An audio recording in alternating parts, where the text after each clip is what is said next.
Hey guys, it's Thursday. I didn't make a video, I'm sorry. But now I'm making a video. So, not so sorry anyway, am I? Ha ha ha ha. I actually don't understand our story at all anymore. So I'm just gonna... Natalie Portman walked into the room. Everyone were kind of surprised, but not really, because everyone knows that Natalie Portman is a witch. Except for Matt, who was very surprised and shocked. And so he called up Garfield to tell him how sad he was, but Garfield wasn't home. But if Garfield wasn't home, then who was phone? Okay, so have fun with that. No, seriously. This story has gotten so out of hand, I have no idea what's going on.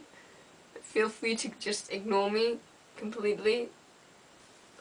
This week is cartoon slash normal, regular television, childhood television, I guess you should call it. Which I am now calling it, because I forgot what we called it. Okay, as a kid I liked Buffy, Charmed, Dark Angel, Smallville. I like Smallville, Lois and Clark. I really liked like superheroes and people who had to hide their identity from others. Supernatural shows, I still do. I just think it adds an element to it that wasn't there before. Also when it's this person specifically that's magical, I think it sets limits instead of like an entire magical world. I was never really into all that stuff where everything around you is magical and there's nothing that can stop it, because it's very hard to write and not a lot of writers get it right. And not a lot of actors get it right, and I don't know. Oh, also Roswell. I liked Roswell. I also liked Boy Meets World. Mr. Feeney taught me a lot of things about life. Also, last year I rewatched Hey Arnold, which is an excellent Nickelodeon show, which is filled with like innuendo and stuff you didn't know, like Mr. Simmons is gay, and like Arnold's granddad, he kept talking about like almost mentioning sex stories, and it was just, they got a lot of dirty stuff in there, and also like just tough stuff that you wouldn't normally allow on television these days, which I think is a shame. I especially loved Helga and her family and everything about them, because, well, I just, Helga as a person is interesting to me. And I'm rambling again, but like, sorry, just like verbally abusive dad and a alcoholic mom, that really takes a toll on the little girl, especially when your older sister is so perfect. And you know, I really loved how she then found Arnold and sort of looked at him and said, oh, he's nice, he's a nice person, he won't hurt me. I think I'm going to, put all my love into him, because it's not worth it putting it into people who don't love me back. Which is sad, and also really sweet. Rockrats was good. All Grown Up sucked. Big time. Fucking show ruining everything.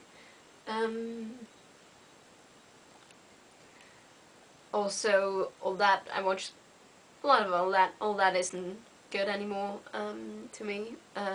Totally Spies, also not very good to me anymore. Like, I get it still, it's just, so that just because they're girls, they have to focus that much on boys and makeup. Really? Really?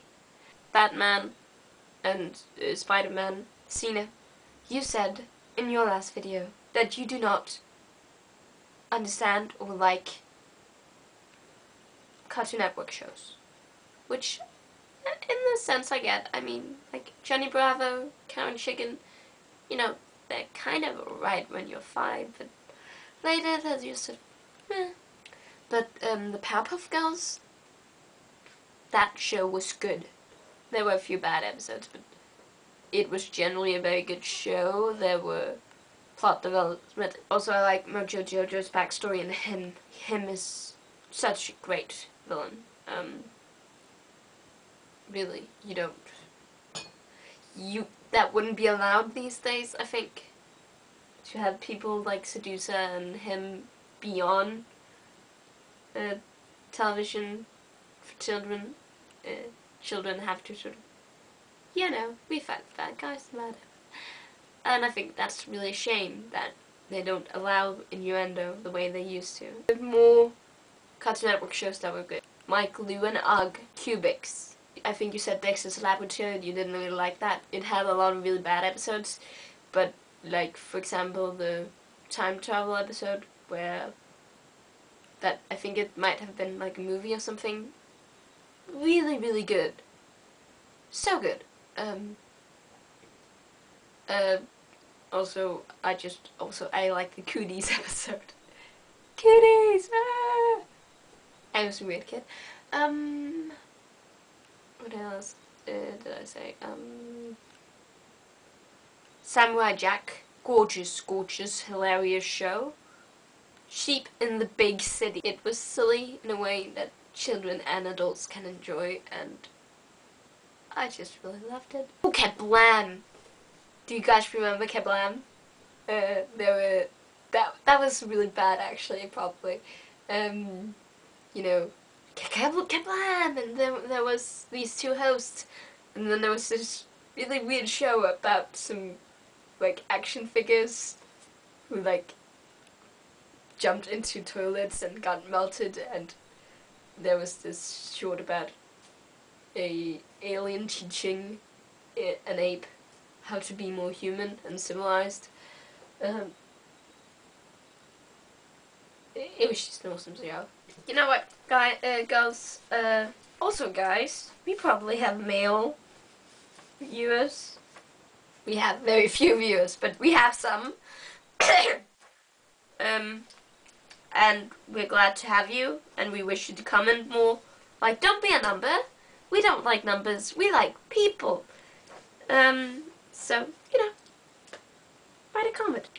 You should also watch Freakazoid, Courage the Cowardly Dog, which was also on Cartoon Network. And if you say that it wasn't the most fucking unbelievably beautiful and philosophical episode, when Courage the Cowardly Dog dicked his way to Banana Land, dressed up as a banana, stood in line for the great temple, and saw as all of the bananas went into the temple, thinking they would receive heaven, and instead were met with a giant monkey who was eating them with ice cream as banana splits. That was awesome. Also, King Ramses! He was awesome. The aubergines, the duck, the evil cat. Yeah. I can't do it any better. This guy, the barber. He freaked me out. Like, they all freaked me out, and it made me so happy inside. And I loved it. It was a beautiful show.